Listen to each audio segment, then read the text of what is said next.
Mr. Inomata, you have been working with your team on the input-output analysis of the region, the International Input-Output Table in particular. What is it all about and what are the objectives? Since when does this project exist? Well, actually, maybe before I explain about international input-output analysis, maybe a bit of description about input-output analysis itself.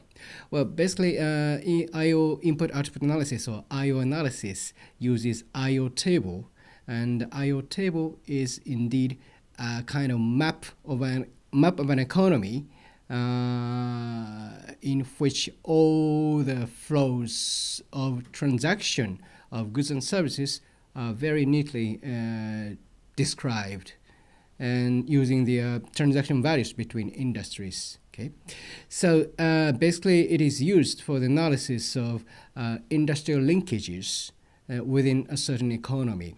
Okay, now the international input-output analysis is the international version of national IO analysis.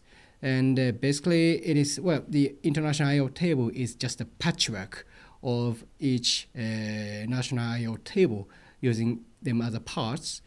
But so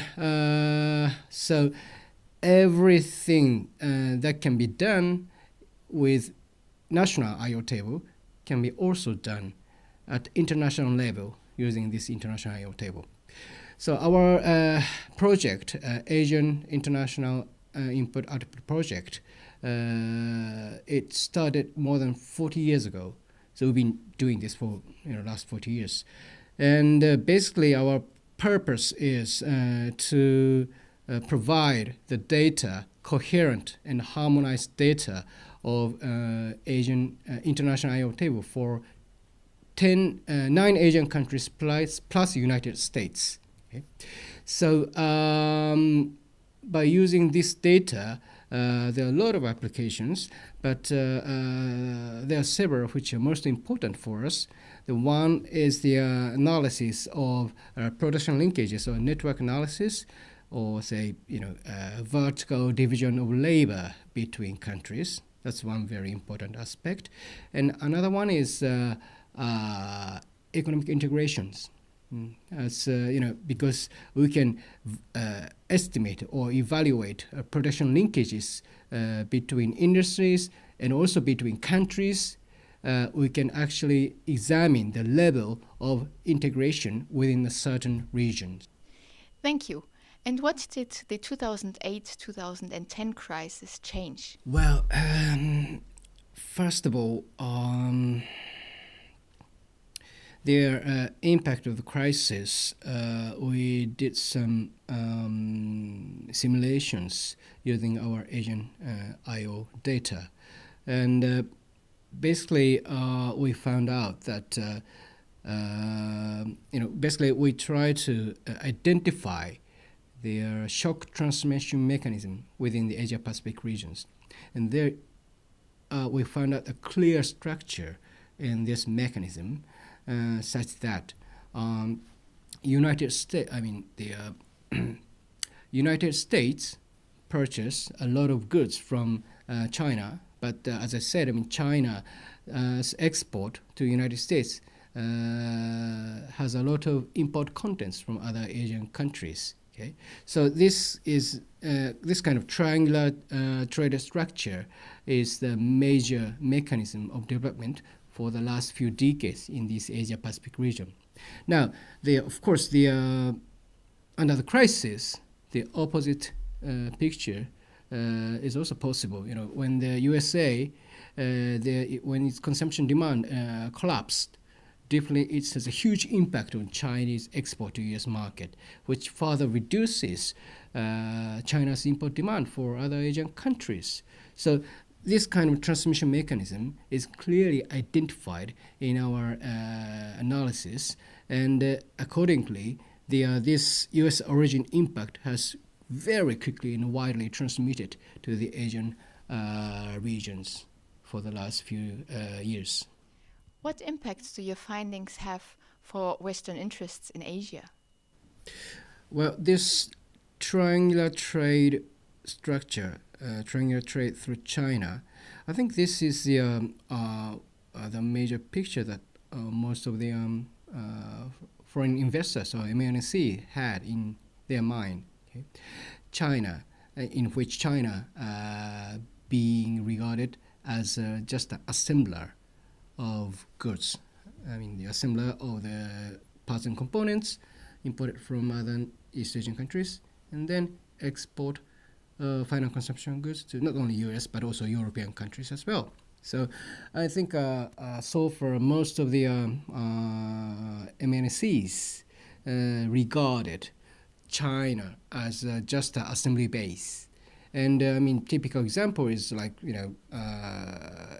export processing zone or EPZ. Okay, so a lot of investment goes into the this EPZ, and of course it's one of the major policy of Chinese government so far. Now, what happened after the crisis? Obviously, because of the collapse of U.S. demand or EU demand as well, I think we cannot assume this model of triangular trade as it was. Yep. Certainly, this final consumption goods has the destination of final consumption goods has to be sought in other places than US or EU. That's one thing. And another thing is, there's a rapid increase in labor cost in China. So, obviously these foreign investors cannot benefit from putting the factories in China just for making exported goods. Yep, it's going to be much more costly than before. So these strategies so far has to be replanned in some way. So in which way? I think that first of all, the goods to be produced has to be more inward-looking rather than export-oriented. And in the last few years, Chinese government injected enormous money into the development of infrastructure in inland regions. So maybe there's no reason that MNC try to benefit from that shift in Chinese government policy. So more inward-looking than more export orientation. And also, our recent analysis revealed that China started to produce more intermediate goods, which is generally considered to require more advanced production skills. So the point here to be made is China is no longer a mere assembler of parts and components. Okay, it really started to shift to the next technological profile. So MNC certainly has to respond to these changes very quickly. China is very quick in picking up these technologies. So obviously, any foreign investor has to be aware about it. Thank you very much for these insights. And for you, what would be the future of economic integration? There's very interesting changes after the crisis. For the last few decades, of course, the cross-national interdependencies between countries within the Asia-Pacific region has deepened significantly. There's no doubt about it. So in a sense, integration is on the way. Okay, but the form of integration, actually so far, our assumption is the integration in Asia is more kind of vertical compared to the horizontal integration for EU economies. Okay? So the vertical integration is our basic model is what we call flying geese model. Yep. In which the Japan flies on the top. Flies in the front, and other needs countries, Korea, Taiwan follows, and the rest again follow, even the rear side of their this cluster. So this was the model that we have thought up until now before the crisis.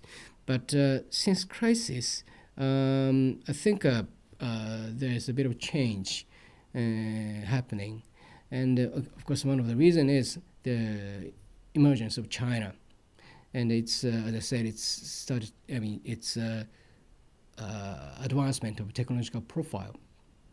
It really disturbs these flying geese models and may, well, I think, dismantle that model in near future. So we are kind of shifting more towards the horizontal integration rather than vertical integrations, more closer to the kind of EU model.